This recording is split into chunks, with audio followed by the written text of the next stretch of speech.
Welcome to the channel. आज का हमारा टॉपिक है स्फेरिकल पोलर कोऑर्डिनेट्स। तो कोऑर्डिनेट सिस्टम पढ़ने जा रहे हैं। अभी तक हमने और भी कोऑर्डिनेट सिस्टम पढ़ा है, जैसे पोलर कोऑर्डिनेट सिस्टम पढ़ा है जो आर एंड थीटा का होता है, और कार्टेशियन जो हमने पढ़े रखा है एक्स वाई जेड, मतलब 9th क्लास से नॉर्मली शुरू हो जाता है। ठीक है, यही सब। अब तो हमको यही सब चीज़ें देखनी है, स्फेरिकल कोऑर्डिनेट्स क्या होते हैं। अब इसका यूज अब की अगर बात करें तो ये हमारा इलेक्ट्रोडायनेमिक्स में इसका बहुत यूज होता है, और इसके अलावा कुछ वेक्टर कैलकुलस के प्रॉब्लम्स में भी इसका यूज होता है। तो देखेंगे इसको कैसे। पहले तो इसके बारे में जानना ही है। आज का लेक्चर तो सिर्फ इसीलिए कि होता क्या स्फेरिकल पोलर कोऑर्डिनेट। जैसे देखो, कार्टेशियन से चलेंगे। कार्टेशियन, ठीक है, कार्टेशियन में हमने देखा था जो हमारे कोऑर्डिनेट्स होते थे वो थे एक्स वाई जेड। ठीक है, ये दिखाता था एक्स कंपोनेंट में मतलब कितना दूरी है, वाई में कितना है, जेड मतलब हाइट या डेप्थ कितनी है हमारी। अगर ये मेरा कार्टेशियन सिस्टम है, ओके, ठीक है, ये मैंने एक्स लिया तो ये हो गया वाई, और इधर पे जेड। देख भी सकते हैं एक्स है वाई और इसके परपेंडिकुलर में जेड। ठीक है, तो मतलब मेरा राइट हैंड रूल तो सही है। और तो यहाँ पर एक कोई एक पोजीशन वेक्टर ले लो ओपी। तो हम लोग कहते हैं कि इसका जो कोऑर्डिनेट्स है वो एक्स वाई जेड है। फिर इसी में हम देखते हैं कि इनका जो यूनिट वेक्टर होता है वो होता है आई कैप। ठीक है, इसका जे कैप एंड जेड का के कैप। इस तरीके से सबकी रेंज देखते हैं। तो इन तीनों की रेंज माइनस इन्फिनिटी से इन्फिनिटी होती है। नहीं देख सकते हैं जेड की वैल्यू इधर, इधर माइनस इन्फिनिटी से प्लस इन्फिनिटी। वाई की वैल्यू भी माइनस इन्फिनिटी से प्लस इन्फिनिटी। हमारे एक्स की वैल्यू भी माइनस इन्फिनिटी से इधर प्लस इन्फिनिटी। तो इन सबका जो रेंज होता है वो होता है माइनस इन्फिनिटी से प्लस इन्फिनिटी। और ये भी देखते हैं जो आई जे की होती है हमारे कांस्टेंट यूनिट वेक्टर होते हैं। Constant unit vector. ठीक है, कैसे देखो, कहीं पे भी डायरेक्शन लेना, अगर मतलब अगर ये मेरा सिस्टम है, ठीक है, तो यहाँ पे अगर मैं एक पॉइंट लूंगी। अब अगर इसमें एक्स कैप बनाओ तो इधर की साइड मेरा ये बनेगा एक्स मतलब आई कैप। ठीक है, ऊपर की साइड बनेगा मेरा इसको वाई लिया ना तो ये जे हो जाएगा, और इधर साइड ये हो जाएगा आई, और ऊपर हो जाएगा मेरा के कैप। इसी तरीके से अगर पॉइंट यहाँ पर है तो यहाँ पे भी जे कैप इस डायरेक्शन में रहेगा, आई कैप इस डायरेक्शन में रहेगा, एंड जेड कैप इस डायरेक्शन में रहेगा जो के कैप है। तो मतलब कहीं भी पॉइंट हो, चाहे इधर पॉइंट हो, फिर इधर ही पे मेरा जे कैप है, इधर ही मेरा आई कैप है, और ऊपर को मेरा के कैप है। मतलब हर जगह ये कांस्टेंट, इनकी डायरेक्शन सेम है, कहीं वेरी नहीं करने वाली है। तो जो कार्टेशियन में इतने सिस्टम है, यही सेम चीजें हमको देखनी है हमारे स्फेरिकल में। ठीक है, तो देखो जैसे यहाँ पे एक्स वाई जेड है, सेम वही जब स्फेरिकल की बात करते हैं तो मेरे आ जाते हैं आर थीटा फाई। अभी आर थीटा फाई होते क्या है, एक एक करके इन सबको देखते हैं। ठीक, सबसे पहली बात आती है आर की। आर क्या है, देखो कार्टेशियन सिस्टम में ही चलना होगा। जो हमारा स्फेरिकल सिस्टम होता है और कार्टेशियन सिस्टम में, दोनों का ओरिजिन सेम जगह पे ही लाई करता है, जीरो पे। ओके, ओरिजिन पे ही दोनों मैच करते हैं। तो पहले यहाँ से एक पोजीशन वेक्टर बनाओ ओपी। ठीक है, एक्स वाई जेड। तो इसको हम लोग जो डायरेक्ट डिस्टेंस होती है ओ से लेके पी तक, ठीक है, ये होता है हमारा आर। आर की सिंपल डेफिनेशन यही है कि direct distance of point P from the origin. जो पहली डेफिनेशन आर की है हमारी है direct distance of point P from the origin. ठीक, ये तो गया आर। अब जैसे एक्स देखा था हमने, फिर एक्स का हमने यूनिट वेक्टर देखा था आई, तो इसी तरीके से इसका यूनिट वेक्टर होता है आर कैप। इसी डायरेक्शन में आगे की तरफ बढ़ते हुए ये रहा आर कैप। ठीक है, मतलब हल्का सा आगे की डायरेक्शन जाना आर कैप। तो ये हो जाएगा मेरा unit vector in the direction of increment in are. ठीक है, मतलब जिस डायरेक्शन में आर बढ़ रहा होगा उसी डायरेक्शन में देना है। मतलब इसको इस डायरेक्शन में नहीं ले सकते हैं, क्योंकि आर की बढ़ने की दिशा इधर है, लेफ्ट टू राइट। ठीक है, इस तरफ है, तो इसलिए ये हो जाएगा। अब देखो यूनिट वेक्टर की अब एक चीज और देखना, इसमें यहाँ पे जो यूनिट वेक्टर है वो कांस्टेंट नहीं है। जैसे ऊपर देखा था आई जे के हर जगह पे सेम सेम था, अभी मैंने बताया, बट यहाँ पे ऐसा कुछ नहीं, क्योंकि देखो यहाँ पे मेरा ओपी ये है। ठीक है, तो आर कैप मेरा इस साइड है। जैसे सपोज करो अगर ये मेरा ओपी होता तो मेरा आर कैप इधर को होता। अगर ये यहाँ पे मेरा ओपी होता तो आर कैप मेरा यहाँ पे होता। मतलब हर जगह पे इसकी डायरेक्शन डिफरेंट डिफरेंट है। तो यहाँ से एक चीज और पता चलती है, आर इज नॉट, मतलब r cap is not a constant unit vector. ठीक है, पहली बात तो इसकी डायरेक्शन बढ़ती क्रम में लेनी है, और दूसरी बात ये यूनिट वेक्टर कांस्टेंट नहीं है हमारा। और अगर रेंज की बात की जाए, आर की रेंज देखो कहाँ से कहाँ सकता है, इधर ओरिजिन मतलब जीरो से लेके इधर चाहे जहाँ तक चला जाए इन्फिनिटी, मतलब इसकी रेंज जीरो से लेके इन्फिनिटी है। This is the range. ठीक है, इतना था आर के बारे में। अब आर तो समझ में आ गया होगा। अब देखते हैं हम लोग, नेक्स्ट है हमारा आर के बाद थीटा। थीटा क्या होता है, देखो फिर से कार्टेशियन में चलेंगे। ठीक है, ये सिस्टम है मेरा, ये ओरिजिन, यहाँ पे एक्स वाई जेड। ठीक, अब यहाँ पे एक पॉइंट ले लो इधर पे, तो ओरिजिन से पॉइंट पी है, तो ये दूरी हो गई आर। अभी अभी देखा था, ये हमारा पहले ही कोऑर्डिनेट होता है आर हो गया। ठीक है, आर थीटा फाइव नहीं होते। अब थीटा क्या होता है, जेड एक्सिस से, ठीक है, इस डायरेक्शन मतलब इस तरीके से डाउनवर्ड डायरेक्शन में जो भी एंगल बनता है वो थीटा होता है। इसको 3D में समझना, ये पॉइंट जैसे स्पेस में होगा, है कि नहीं, मतलब हम इतना एक्स चले, फिर इतना वाई चले, फिर यहाँ से ऊपर, मतलब कि इस कैमरे से बाहर की तरफ इतना ऊपर चले तो जेड डायरेक्शन हो गई जो हाइट। तो इस तरीके से ये बाहर की तरफ होगा। अगर इसको ऐसे थोड़ा समझ सकते हैं, जैसे देखने के लिए देखो, ये ऐसे है, अगर ये चीज़ है मेरा, तो यहाँ पे इसको ऐसे ज्वाइन करो, फिर ऐसे करो। अभी थोड़ा बहुत लग रहा होगा, देखो ये ऐसे प्लेन निकला हुआ बाहर की तरफ, है कि नहीं, एक्स वाई जेड से। तो ये जो ऐसे बाहर की तरफ उठा हुआ पॉइंट है, ये है मेरा। तो जेड एक्सिस से जितना भी एंगल बनाता है इसको कहते हैं थीटा। ठीक, तो यही चीज़ थीटा हो गई। तो थीटा की डेफिनेशन क्या है, angle made by position vector,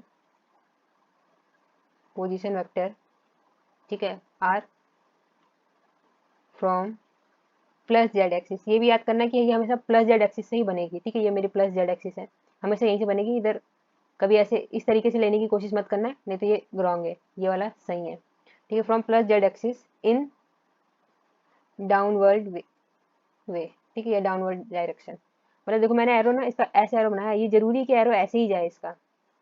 अब इसकी रेंज की बात तो करते रुक जाओ, पहले पहले इसका यूनिट वेक्टर देख लेते हैं, थीटा कैप। तो इसकी यूनिट वेक्टर के लिए देखो, ये मेरा सिस्टम था एक्स वाई। ठीक, ये यहाँ से इतना एंगल ये थीटा है। अब इसी में हल्का सा आगे बढ़ो इस तरीके से, ये ऐसे थोड़ा सा आगे बढ़ो, इसको देंगे बोलेंगे थीटा कैप। जैसे यहाँ पे पी पॉइंट था, मतलब पी था, जब हल्का सा आगे बढ़े थे तो ये मेरा आर कैप था। इसी तरीके से थीटा की डायरेक्शन में हल्का सा आगे बढ़ना है, थोड़ा सा चेंज लाना है, तो ये इस डायरेक्शन में जो भी मेरा कैप होगा वो मेरा थीटा कैप हो जाएगा। ओके, ये चीज। अब देखो एक चीज और गौर करना, पर लेकिन इसको यहाँ नहीं शो करते, इसको इधर ही पी पॉइंट पे शो करेंगे। तो पी पॉइंट पे ये इस तरीके से ऐसे होगा थीटा कैप। तो साफ साफ दिख रहा है आर कैप और थीटा कैप जो है दोनों परपेंडिकुलर, मतलब ऑर्थोगोनल। जैसे कि कार्टेशियन में आई जे के, ये तीनों आपस में ऑर्थोगोनल थे। सेम वही चीज यहाँ पे भी देखेंगे, आर एंड थीटा तो अभी मैंने देखा, ये दोनों ऑर्थोगोनल है। अभी फाई कैप भी देखेंगे, वो भी इनके ऑर्थोगोनल ही हो जाएगा। ठीक है, अभी थीटा कैप तो समझ में आ गया होगा कि क्या होता है। तो इसकी डेफिनेशन लिख देती हूँ, व्हाट इज थीटा कैप। हमारा थीटा कैप है यूनिट वेक्टर, ठीक है, unit vector in the direction of measuring of theta.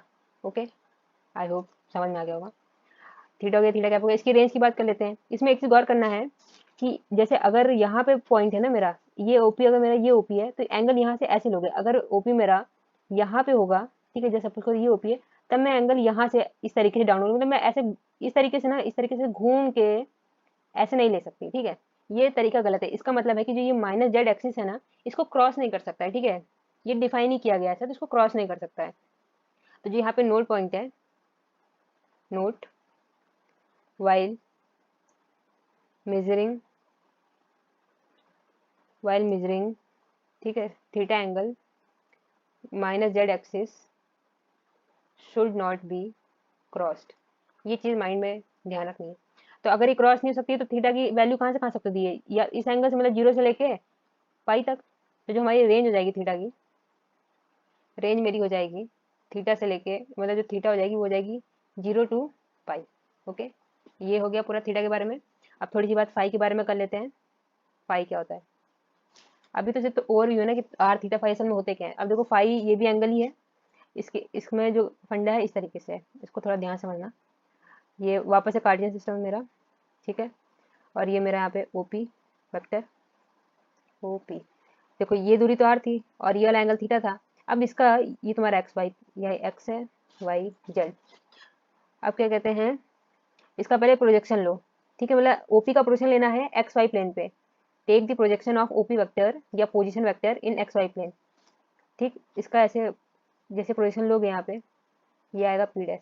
तो यहाँ से इसको जोड़ दो ऐसे, तो ओपी डैश, ओपी डैश मेरा क्या है, projection of OP, projection of OP in x y plane.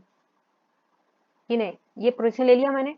अब जैसे प्रोजेक्शन लिया वैसे ही एक्स एक्सिस से ये प्रोजेक्शन जितना एंगल बनाएगा उसको कहेंगे फाई। ठीक, एक्स एक्सिस से जो भी एंगल बनाएगा तुम्हारा क्या ओपी का प्रोजेक्शन मतलब ओपी डैश, तो उसको कहेंगे फाई। तो फाई की डेफिनेशन लिख देती हूँ मैं, क्या हो जाएगा फाई, देखो फाई हो जाएगा मेरा angle made by the projection, made by the projection of position vector, ठीक है, in x y plane from plus x axis in anti clockwise, anti clock wise. देखो ये भी तुम्हारा प्लस एक्स एक्सिस है, तो प्लस एक्स एक्सिस से इतना एंगल बनाया, बट किस में चाहिए, ये एंटी क्लॉकवाइज नहीं है, देखो उल्टा घड़ी चल रहा है एंटी क्लॉकवाइज। अब एक चीज में समझ में आना है, ये इस तरीके से ऐसे पूरा घूम सकता है, ठीक है, मतलब ये अगर यहाँ पे ये जैसे सपोज कर लो, अगर ये एक्स एक्सिस है और ये माइनस एक्स एक्सिस है, तो माइनस एक्सिस को ऐसे क्रॉस कर सकता है। वहीं जेड को देखा था वो भाई साहब क्रॉस नहीं कर सकते थे, बट एक्स क्रॉस कर सकता है। ओके, एक्स पूरा इस तरीके से ऐसे घूमता है, और जेड तुम्हारा ऊपर से ऐसे नीचे को आता है, और आर तुम्हारा ऐसे ऐसे होता है। ठीक, ये तीनों चीज समझ में आ गया होगा। अब थीटा कैप देख लेते हैं पहले। थीटा कैप, इसके लिए फिर से हल्का सा ऐसे डायग्राम बनाया जाए, एक्स वाई जेड। ठीक, ये तुम्हारा ओपी था, ओपी, और ये एंगल तुम्हारा फाई है। ठीक है, यही चीजें मैं आप दिखा रही हूँ। अब देखो इसी फाई के डायरेक्शन में हल्का सा आगे बढ़ो, इस तरीके से ऐसा बढ़ो, और ये हो जाएगा तुम्हारा फाई कैप। ठीक, हल्का सा इतना। अब इसको अगर ऊपर इसमें दिखाएंगे, जो ये ओपी था, ठीक, ये पी है पॉइंट। देखो यहाँ पे इस डायरेक्शन में मेरा, इधर के डायरेक्शन में मेरा आर कैप है। अभी भी देखा था इस डायरेक्शन में मेरा थीटा कैप है, और ये फाई ऐसे कुछ जा रहा है, ये हो गया मेरा फाई कैप। मतलब ये तीनों के तीनों आपस में परपेंडिकुलर है, जो कि ऑर्थोगोनल है। और जैसे आर भी देखो फाई एंड थीटा भी कांस्टेंट नहीं है। मैं थीटा का बताना भूल गई पहले कि कांस्टेंट कैसे नहीं होगा, क्योंकि कहीं पे भी एक सिस्टम ले लो वापस से। जैसे जब तुमने यहाँ पे बनाया ओपी, तो ये एंगल थीटा था, और ये बाहर हल्का सा निकला हुआ थीटा कैप था। ठीक, अब वही चीज अगर तुम सपोज करो कि यहाँ पे यहाँ बना रहे हो, और यहाँ पे ये एंगल थीटा है, तो अब ये तुम्हारा थीटा फाई हो गया। देखो बदल गया कि नहीं, यहाँ पे डायरेक्शन ऐसी थीटा फाई, यहाँ पे डायरेक्शन ऐसी थीटा फाई, ठीक है, theta cap, sorry not theta phi, theta cap direction ऐसी। तो देखो डायरेक्शन हर बार बदलती जा रही है ना। अगर तुम्हारा ये यहाँ पे कुछ ओपी इस तरीके से ओपी बन रहा होगा, तो इसकी डायरेक्शन ऊपर से ऐसे आओगे, तो इधर इधर डायरेक्शन में जाएगा थीटा कैप।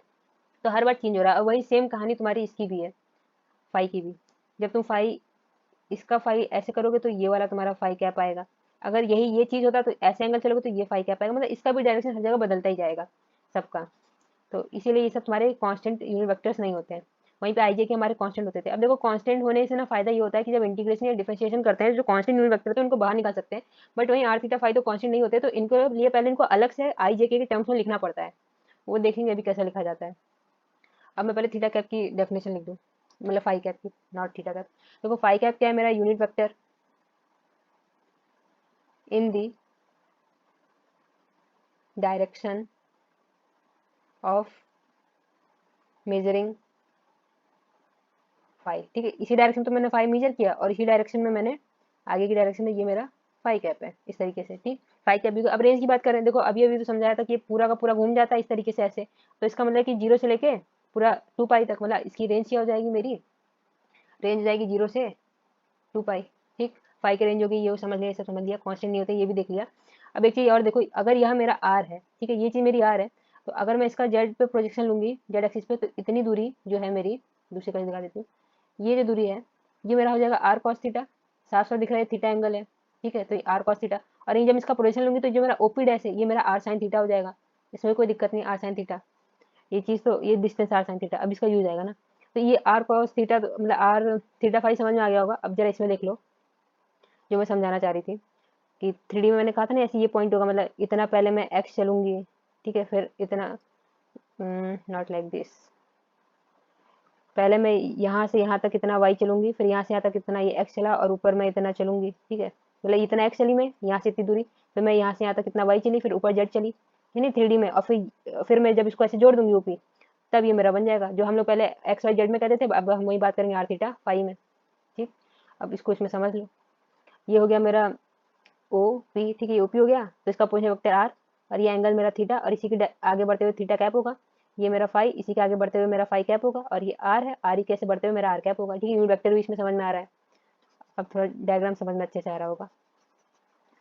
अब इसमें देखो पॉइंट्स की बात करें अगर, देखो ये आर है, तो जब मैं इस पे से ये प्रोजेक्शन लूंगी तो ये जो दूरी हो जाएगी इतनी जेड हो जाएगी। भाई ये जेड ही तो है, जेड एक्सिस पे, तो ये मेरा हो जाएगा आर कॉस थीटा, मतलब मेरे जेड की वैल्यू आर कॉस थीटा हो गई। ये इतनी वैल्यू मेरी हो जाएगी आर साइन थीटा, जो मेरा ओपी डैश है। ठीक, अगर ये आर साइन थीटा है तो इसका प्रोजेक्शन एक्स एक्सिस पे लो जरा, ये इतनी दूरी, मतलब जो कि मेरा एक्स कोऑर्डिनेट है, ये मेरा हो जाएगा are sine theta cos phi. देखो ये एंगल फाई है और इस साइड में लेना प्रोजेक्शन तो कॉस फाई, और वहीं पे जो मेरी ये वाई वाली दूरी हो जाएगी, ये मतलब वाई बराबर हो जाएगा आर साइन थीटा, क्योंकि ये तो ओपी ही है, मतलब एक तरीके से वाई क्या होगा ओपी डैश साइन थीटा, मतलब साइन फाई, तो ये हो जाएगा ओपी डैश की जगह पे आर साइन थीटा और इसकी जगह पे लिख देंगे कॉस फाई साइन फाई। ठीक, ये समझ में आ गया होगा एक्स वाई जेड कैसे लिखा है। एक बार फिर से बता देती हूँ कैसे हुआ, एक बार इसको ध्यान से सुनना। देखो ये आर है, ठीक है, जेड एक्सिस पे इसका पोजीशन जैसे मैं लूंगी तो ये बन जाएगा मेरा r cos theta, no problem. ये नीचे को लूंगी तो ये मेरा बन जाएगा आर साइन थीटा। ठीक, अब यहीं पे ये जेड एक्स ये एक्स एक्सिस है, एक्स एक्सिस पे अगर मैं इसकी वैल्यू निकालूं, जो इतना ही तो मेरा एक्स है, ये चीज मेरा एक्स है ना, इसको जब मैं निकालूंगी तो एक्स मेरा हो जाएगा are sine theta cos phi, क्योंकि ये एंगल फाई है। और वहीं पे मैं वाई की बात करूंगी, ये इतना मेरा वाई है यहाँ से यहाँ तक, इसकी वैल्यू निकालूंगी तो वाई आ जाएगा are sine theta sine phi. I hope समझ में आ गया होगा क्या है। ये थोड़ा सिलिंड्रिकल में भी, अब देखो इसी से तुम सब पूरा ना स्फीयर जनरेट कर सकते हो इतने कोऑर्डिनेट से, कैसे खुद ही मतलब अपने आप करके देखना। अगर देखो अगर कोई भी एक स्फीयर है जैसे, तो पहले तुम यहाँ पहले लंबाई देखो, ठीक है, इतना इतनी लंबाई, अब इस लंबाई को ऊपर से लेके नीचे तक घुमा दो, ठीक है, मतलब यहाँ से लेके यहाँ तक पूरा घुमा दो। पहले लंबाई इतनी ले लो, मतलब कितने का रेडियस का बनाना है, फिर इसी को लेके इतने में पूरे में ऐसे ऐसे ऐसे ऐसे घुमा दो, और इसी चीज को पूरा इस तरीके से क्लॉकवाइज इस तरीके से अगर रोटेट कर दोगे तो पूरा स्फीयर नहीं बन जाएगा, क्योंकि देखो इतना आर ले लिया, ठीक है, और फिर ये नीचे तक जाएगा, मतलब इस तरीके से जाएगा, फिर ऐसे फिर ये ऐसे ऐसे घूमता जाएगा, ठीक है, पूरा पूरा ऐसे ऐसे बनाते जाएंगे तो पूरा स्फीयर बन जाता है। मतलब ये तो खुद से थोड़ा समझने की कोशिश करना तभी समझ में आएगा, या कोई एनिमेशन वीडियो देख लेना तब भी समझ में आ जाएगा कि कैसे स्फीयर जनरेट होता है। इतनी चीजें समझ में आ गई। अब आगे जो मेन मुद्दा है, चलते हैं आर को कैसे लिखेंगे। ठीक है, मतलब अब आर को कैसे लिखा जाएगा, आर कैप को पहले पोजिशन वेक्टर को लिखने का तरीका देखेंगे। देखो कार्टिजन में पोजिशन वेक्टर क्या होता था, इन कार्टिजन हमारा पोजिशन वेक्टर आर कैप होता था एक्स आई प्लस वाई जे प्लस जेड के, और अभी अभी मैंने वैल्यू निकाली है, एक्स की वैल्यू होती है मेरी r cos theta, sorry not cos theta, r sine theta cos phi, और वाई की वैल्यू होती है are sine theta sine phi, हमारी जेड की वैल्यू होती है आर कॉस थीटा। ठीक है, एक्स वाई जेड की वैल्यू रख दो, तो ये तो कार्टेशियन हो गया। अब इन पोलर, पोलर मतलब इन स्फेरिकल पोलर, तो मेरी आर की वैल्यू हो जाएगी r sine theta cos phi i cap plus are sine theta sine phi j cap plus r cos theta k cap. ठीक, इस तरीके से स्फेरिकल कोऑर्डिनेट में आर की वैल्यू लिखी जाती है। आर लिख दिया, अब आर की मदद से हम लोगों को फाइंड आउट करना है आर कैप, ठीक है, theta cap and phi cap, ये तीनों वैल्यूज फाइंड करनी है। सबसे पहले देखो आर कैप क्या बनेगा, आर कैप बन जाएगा आर बाई आर, सिंपली मतलब vector r by r cap है, तो बन जाएगा vector r by vector r का मॉड। ठीक है, और वहीं पे थीटा कैप बन जाएगा del r by del del r by del r, not del r, ये बन जाएगा del r by del theta upon del r by del theta का मॉड। ठीक है, ये या तो ऐसे निकाल लो या एक और तरीका कर लो, डेल आर यूनिट वेक्टर का कर दो, फिर del theta del r unit vector del theta का मॉड ले लो। इसी तरीके से सेम हमारा फाई भी निकल जाएगा, ये हो जाएगा del r by del phi. ठीक है, यहाँ पे वेक्टर है पोजिशन वेक्टर, फिर यहाँ पे del r by del phi का मॉड, और या इसी को लिख सकते हैं डेल आर यूनिट कैप का ले लो, del phi by del r unit cap del phi, मतलब जो इजी पड़े निकालने में, चाहे जिससे निकालो आंसर सेम ही आएगा, कोई इफेक्ट तो नहीं पड़ेगा। सबसे पहले निकालते हैं आर की वैल्यू। ठीक, देखो आर के लिए सीधे आर कैप से आर को डिवाइड कर देना है, तो आर मेरे पास क्या था, ये था मेरे पास r sine theta cos phi i cap plus are sine theta sine phi j cap plus r cos theta k cap. ठीक है, सीधे सीधे इसको आर से भाग दे देना है, ये तो मेरा वेक्टर आर है, और इसको लिखना है आर बाई आर। ठीक, इस पूरे को आर से भाग दे दो, तो यहाँ से आर कैप जो आ जाएगा वो आएगा sine theta cos phi i plus sine theta sine phi j plus cos theta k. ठीक, ये तो आ गया आर कैप। अब निकालेंगे हम लोग थीटा कैप। देखो थीटा कैप अभी आर कैप निकालना है तो आर ई कैप को डेल थीटा से डिफरेंशिएट करके उसका मॉड ले लेना है। ठीक है, तो देखो मेरा थीटा कैप हो जाएगा del r cap by del theta by del r cap by del theta का मॉड। इसको थीटा किसी में डिफरेंशिएट करो, साइन का हो जाएगा cos, cos theta cos phi i cap plus sine का करेंगे फिर cos theta sine phi j cap, cos theta करेंगे तो आ जाएगा minus sine theta k cap. अब देखो डिवाइड इसके मॉड से करना है, तो जब करेंगे तो ये बनेगा cos square theta sine square phi, इधर बनेगा cos square theta sine square phi और इधर बनेगा साइन स्क्वायर थीटा। तो यहाँ से देखो कॉस स्क्वायर थीटा और कॉस स्क्वायर थीटा कॉमन ले लें तो अंदर बनेगा cos square phi plus sine square five, तो हो जाएगा 1 और यहाँ बचेगा सिर्फ अच्छा मैं कर देती हूँ नहीं तो फिर थोड़ा कॉम्प्लिकेट लगेगा। देखो cos square theta cos square phi ठीक plus cos square theta sine square phi plus sine square theta. ठीक है, ये पूरा हमारा रूट में है।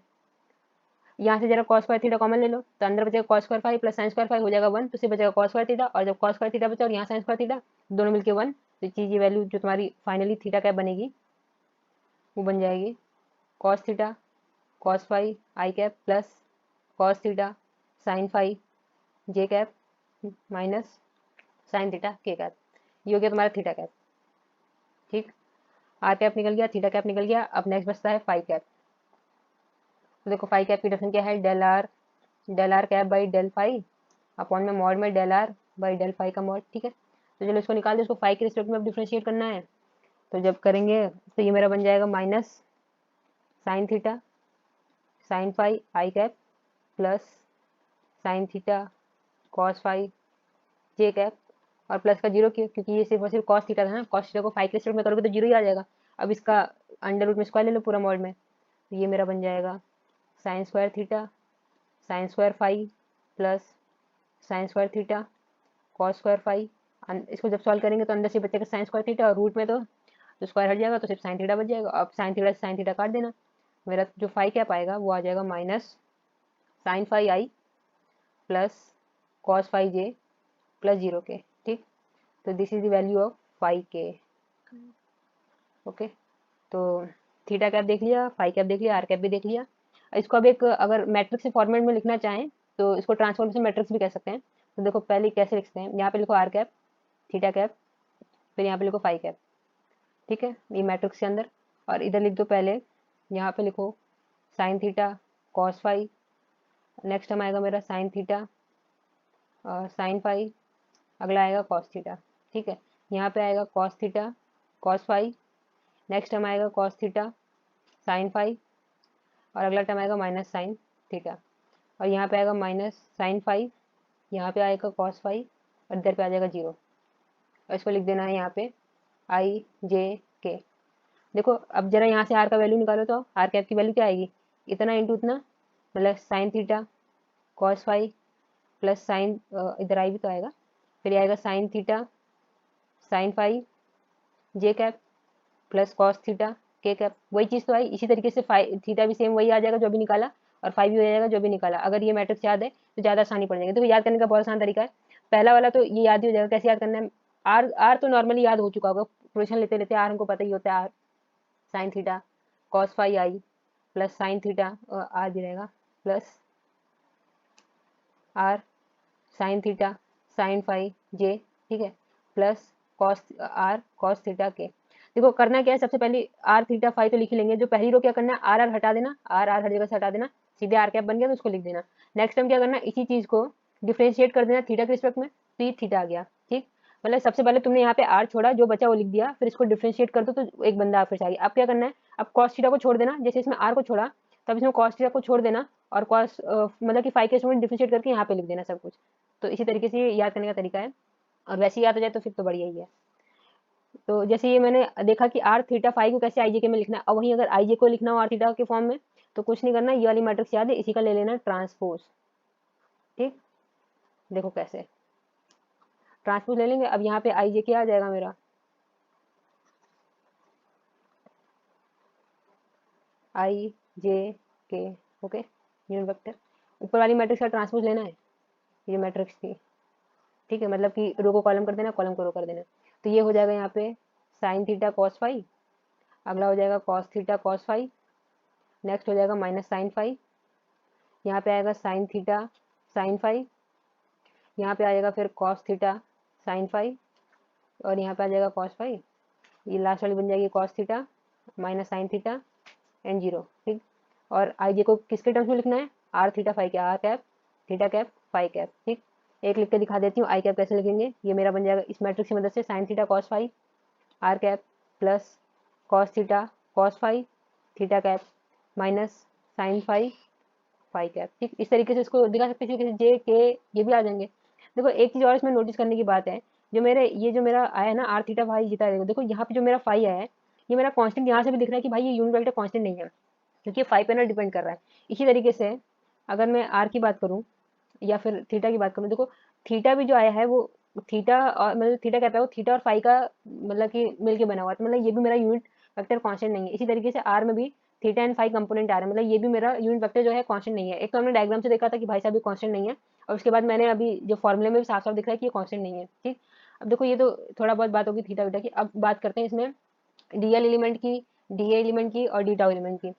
तो डीएल एलिमेंट कैसे निकालेंगे इसमें, देखो जैसे कार्टिजन में चलेंगे वैसे चलेंगे। इन कार्टिजन बस इसको सेम सेम करना होगा। देखो इन कार्टिजन जो मेरा डीएल होता है, इसको अब ध्यान समझना थोड़ा, ये होता है डीएक्स आई, क्योंकि डीएल समझ में आ गया तो डीए तुरंत समझ में आ जाएगा।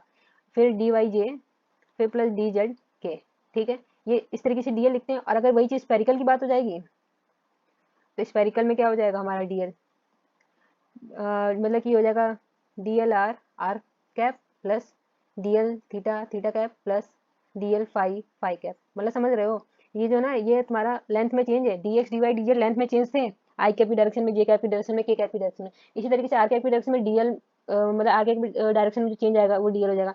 थीटा कैप की जो डायरेक्शन में चेंज आएगा लेंथ में वो डी एल थीटा हो जाएगा। फाई कैप के डायरेक्शन में जो लेंथ में चेंज आएगा वो मेरा डी एल फाई हो जाएगा। अब एक एक करके हमको निकालना है कि D L are D L theta और डी एल फाई क्या होगा।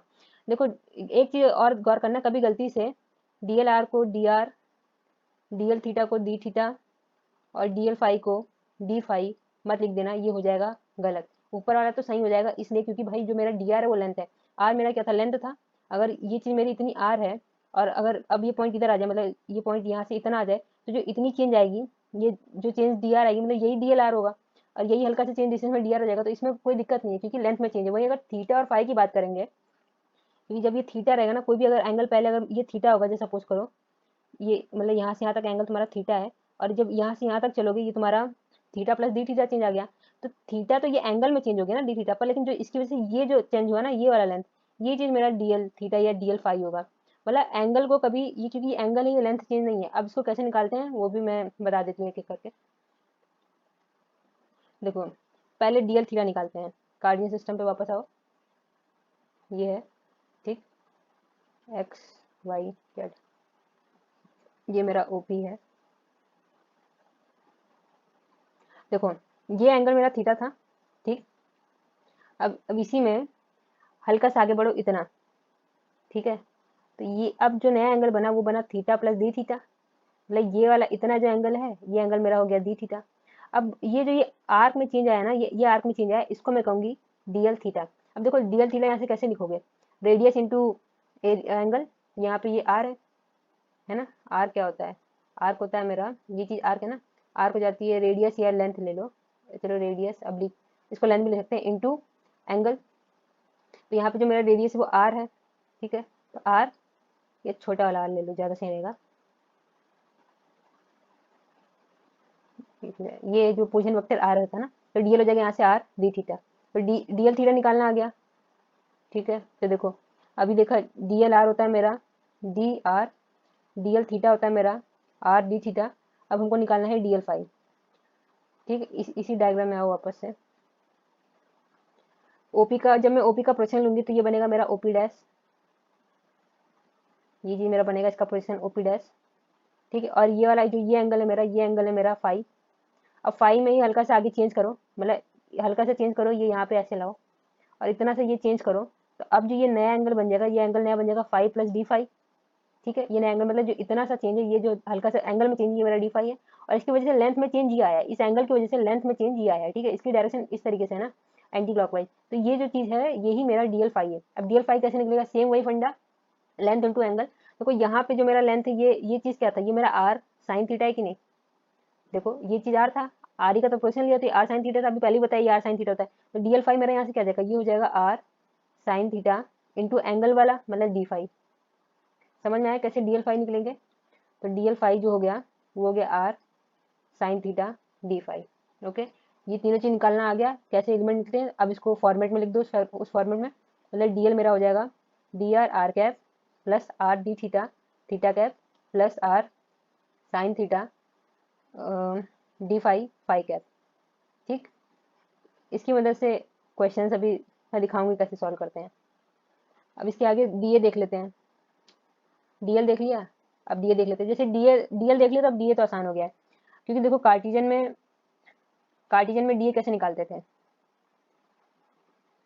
अगर आई कैप की डायरेक्शन में होता था, ठीक है, तो यहाँ पे हम लोग पहले के ले लेते हैं, जब के होता है तो हम लोग डी एक्स डी वाई लेते हैं, और वहीं पे फिर हम लोग डी वाई डी जेड लेते हैं जब आई की डायरेक्शन में हो, और हम लोग लेते हैं डी एक्स डी जेड जब जे की डायरेक्शन में हो, है ना। इस तरीके से एरिया में लिखते हैं हम लोग कार्टिजन सिस्टम में, तो यही सेम फंडा इसमें भी है। अब जब हम स्पेरिकल की बात करेंगे, जब डी एलिमेंट की बात करेंगे, तो यहाँ पे ले लेंगे हम लोग एक बार आर कैप, अगली बार ले लेंगे थीटा कैप, फिर ले लेंगे फाइव कैप। अगर आर कैप लिया तो बाकी के दो एलिमेंट मतलब मेरा D L theta and D L five, और जब मैं थीटा की बात करूंगी तो इसका मतलब डी एल आर और डी एल फाइव, और जब मैं फाइव की बात करूंगी तो हो जाएगा D L are D L theta. ठीक, इसी को लिखना है। अभी अभी मैंने सब निकालने वैल्यू, डी एल थीटा क्या होता है यहाँ से देख सकते हैं, इसको ऐसे रखते हैं। तो देखो डी एल थीटा मेरा क्या है, थीटा वाला मतलब आर डी थीटा निकला था, इसको लिखते हैं आर डी थीटा, और डी एल फाइव की जगह पे लिखेंगे R sine theta D five और बाद में आर कैप। अब थीटा कैप की डायरेक्शन में क्या लिखेंगे, डी एल आर है मेरा D R, D L L five है मेरा R sine theta D five five cap. Last वाला देखो डी एल आर की जगह पे तो डी आर लिख देंगे, और डी एल थीटा की जगह पे मैंने निकाला है R D theta into five cap, ऊपर वाला थीटा कैप है, ये थीटा कैप है और ये फाइव कैप है। ठीक, इसको थोड़ा अगर सही से रीअरेंज कर दो तो ये मेरा बन जाएगा R square sine theta D five R cap, ये वाला बन जाएगा are sine theta D five theta cap, और ये बन जाएगा मेरा R D theta five cap. अब इनको कैसे अप्लाई करना है ये तो डायरेक्शन पे डिपेंड करेगा। ठीक है, ये तो हो गए एंगल पे। अब यहीं पे अगर डी टाउ देख लिया, अब वॉल्यूम एलिमेंट देख लेते हैं। वॉल्यूम एलिमेंट मतलब डी टाउ। देखो पहले कार्टिजन में, चलो कार्टिजन में क्या होता है, D X D Y D Z, इसमें कोई डायरेक्शन का फंडा नहीं होता, वो एरिया में ही रहता है। तो D X D tau D L मतलब की हो जाएगा D L are D L theta D L five, और ये तो अभी निकाला है, डी एल आर होता है डी एल थीटा होता है आर डी थीटा, और डी एल फाइव होता है are sine theta D five. ठीक, इसको सही से लिख दो, तो ये मेरा बन जाएगा R square sine theta D R D theta D five. ठीक, ये चीज़ ये होता है तुम्हारा वॉल्यूम एलिमेंट इसमें। इसी पे अगर एक क्वेश्चन देख लेते हैं कैसे वॉल्यूम निकालना होगा स्फेयर का। ठीक है, देखो वॉल्यूम निकालना है मेरे को स्फेयर का, और मैं स्फेयर की मदद, पूरे कोऑर्डिनेट की मदद से निकालूंगी। देखो वॉल्यूम निकालना है तो ये वॉल्यूम इंटीग्रेट करना पड़ेगा, D X D Y D Z इस तरीके से। तो ये क्या चीज़ बनेगा, वॉल्यूम में तो 3 करो, और डी टाउ यहाँ पे D X D Y Z की जगह पे मैं ये रखूंगी R square sine theta D R D theta D five. अब जरा इनकी लिमिट की बात करो, आर की लिमिट मेरी कहाँ से कहाँ जाएगी, आर की लिमिट 0 से लेकर आर तक जाएगी, क्योंकि आर मेरा 0 से लेकर आर तक जाएगी मेरी। और थीटा की लिमिट अभी भी बताया था, थीटा लिमिट ये होती है पॉजिटिव जेड एक्सिस से, और ये कभी भी क्रॉस नहीं करती है नेगेटिव जेड एक्सिस को, मतलब ये 0 से लेके पाई तक रहेगी। तो ये चीज़ मेरी हो जाएगी 0 से लेके पाई तक। ठीक है, ये किसकी वैल्यू है, थीटा की। और लास्ट में अगर फाइव की बात करेंगे तो 0 से लेके 2 पाई, ये पूरा का पूरा ऐसे घूमता है ना, इस तरीके से पूरा ऐसे घूमता है, तो 0 से लेके 2 पाई।